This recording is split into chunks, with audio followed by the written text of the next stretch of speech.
Siamo nei camerini del forum, manca un'ora all'inizio del concerto dei Placebo, tutto esaurito ed è un grande piacere avere con noi Brian Molko. Thank you for being with us and coming to talk.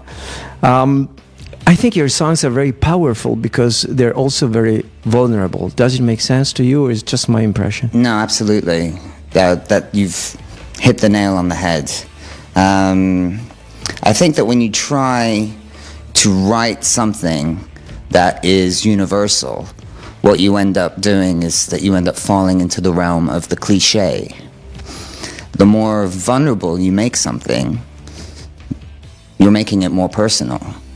And we are all made up of the same emotions.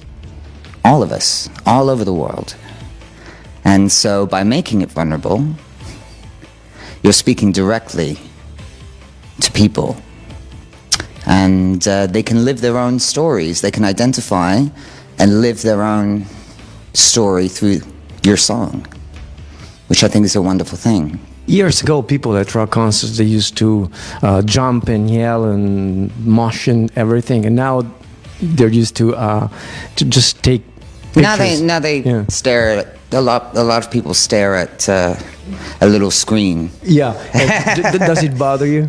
Well, it makes it, well, first of all, I think it's a shame, because, they're missing the concert, and they're going to take home an inferior version of the concert, all for the sake of capturing something. So they're missing the moment, and the moment is fleeting, and the moment will never come back. But it is their choice, and that's fine. Does it make it more difficult when the majority of the audience has no eyes? Sure. Just iPhone. Yeah, and all you see is like an apple, a rectangle and an apple on a person's head. It does make it harder to make a connection with them, because that's all that we're trying to do. We're trying to make an emotional connection with an audience. So, there's not very many of us, but we have volume and large images, and 100% commitment to the task, to what we're doing, to delivering the song as much as we can, in the best possible way that we can on that day.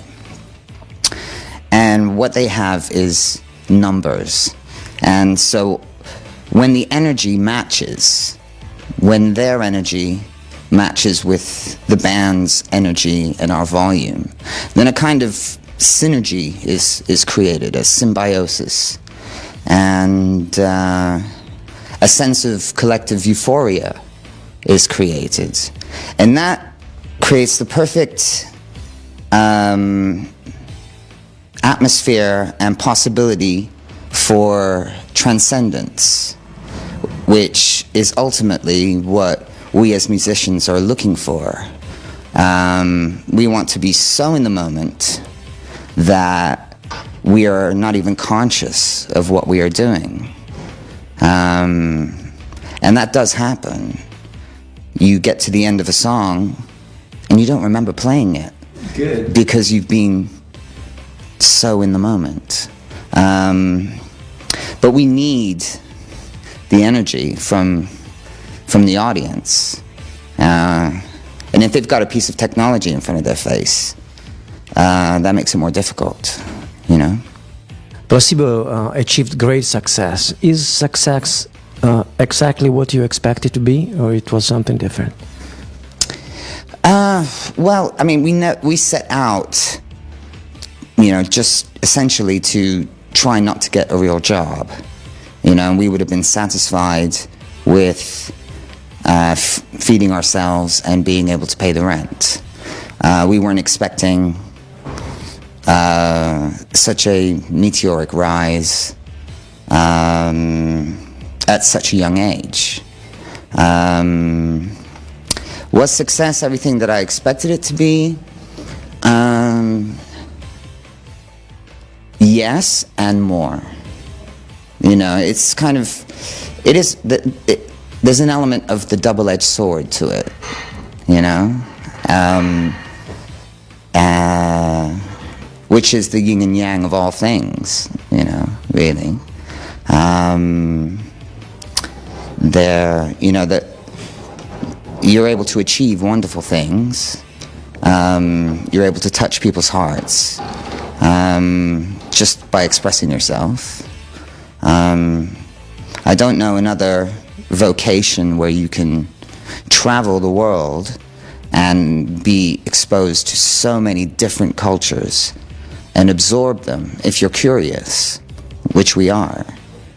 And that, you know, that is an absolutely wonderful thing. But of course, traveling so much, moments of great loneliness, missing your loved ones, my case, my son, moments of complete boredom, airport security, you know. Airports are kind of, as a human being, you're only really supposed to go to an airport maybe like 4 or 5 times a year. But when you're going there every 2 or 3 days, it starts to really sort of, the scrutiny starts to really sort of wear on you. Yeah. You mentioned your son.